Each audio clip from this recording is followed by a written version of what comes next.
It's time to wake up, San Gabriel Valley, with CCN Sunrise.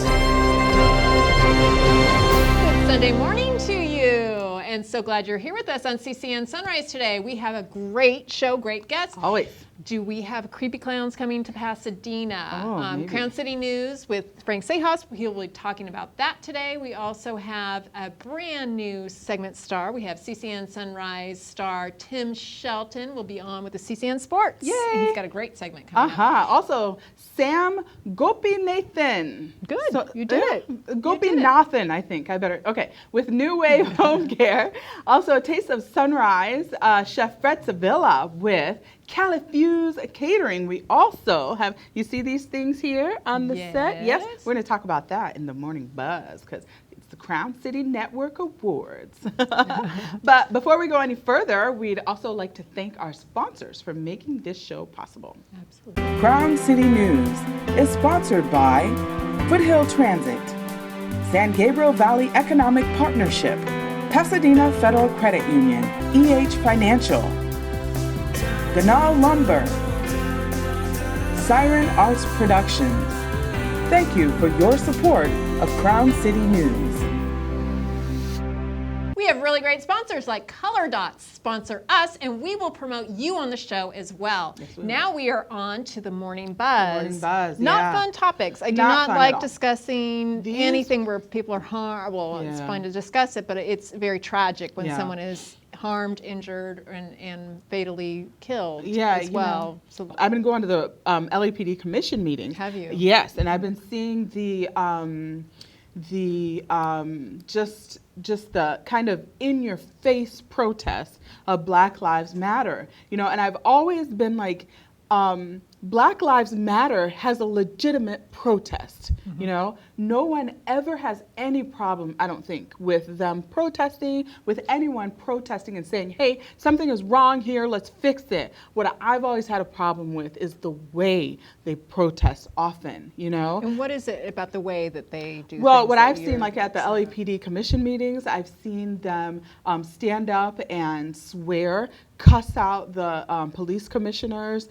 They constantly interrupt the meeting. They're snapping, they're talking. Sometimes the meeting gets shut down and things like that. And honestly, I don't think that's the best way to get your message across, because all you're doing is really angering the people that make the decisions, And I think to their point, they're so angry that this is how it's coming out. And that's legit, I think that it's okay for people to be angry. They have a right to be angry when they lose loved ones. Does it make sense to curse versus make another comment or yell out the name of their loved one? Maybe that would be more effective. Yeah. Well, they do yell out the names of the people. That's one of the things they do. Say her name, Waukesha Wilson, that kind of thing.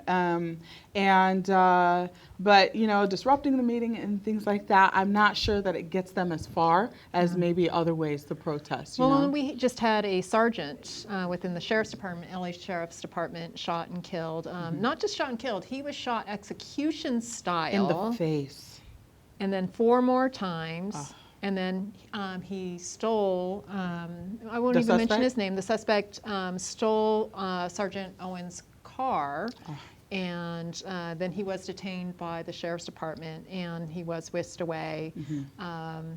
It's just so sad right now, and I get the anger at the police and law enforcement because, people are losing loved ones, and that brings out real raw emotions. And I wonder too sometimes, because I think we really lose sight of the fact that we are not stepping into what protocol is when you are pulled over. Yeah. And people want to get mouthy and they want to get lippy, and I think the end result may escalate some of those issues. We've seen that happen. I was always trained, when you get pulled over by a police officer, you put your hands on the steering wheel, you say, yes, officer, no, officer. I don't know. I was pulled over last week. I hate to admit it, but I was pulled over last week. And, the thought of all of these things, came flooding to my mind. Like, okay, is this guy going to get aggressive with me, But I knew immediately, put my hands on the wheel, and make sure they can see my hands always, and that then there won't be any problems. I was actually pulled over. I was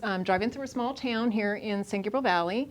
It was early in the morning, and I had a car pull me over, and then a car immediately blocked me in the front, and then I had another car Wow. come up to the side. Wow. And she got real verbal with me. What were It you was a doing female there? police. I was just literally just driving through the town. I was not speeding. I wasn't doing anything wrong. So I really like do blockading understand you when in. people just all of a sudden, Yeah, it's when the scary. police come in and just surround you like that. And I thought, what have I done wrong? And she was questioning me and wanted my information, which of course I handed Did you look her. like a suspect? I apparently looked like a suspect. So and then the sergeant walked up to my car, and he did lean into the car, and he started laughing. He goes, "That's not who we're looking for." Oh, but I can man. understand how people would be concerned or worried or really worried about where's this going to go from Right, here. right. Especially if you have some kind of a background. Exactly, you know. And I don't know that it will ever stop, unfortunately, you know, because law enforcement is trained to shoot to kill. Right. They're not trained to shoot to maim Right. or wound. They're trained to shoot to kill. So I don't know what's going to happen with this, but it's a tough time right All now lives in our matter. society. Black lives matter. All lives Blue matter. lives Blue matter. lives They all matter. matter, I you think know. we just need Yeah. to be good to each other and reach out across Yeah. the fence and protect one another. That's right. So Now the news, Crown City News with Frank Sejas.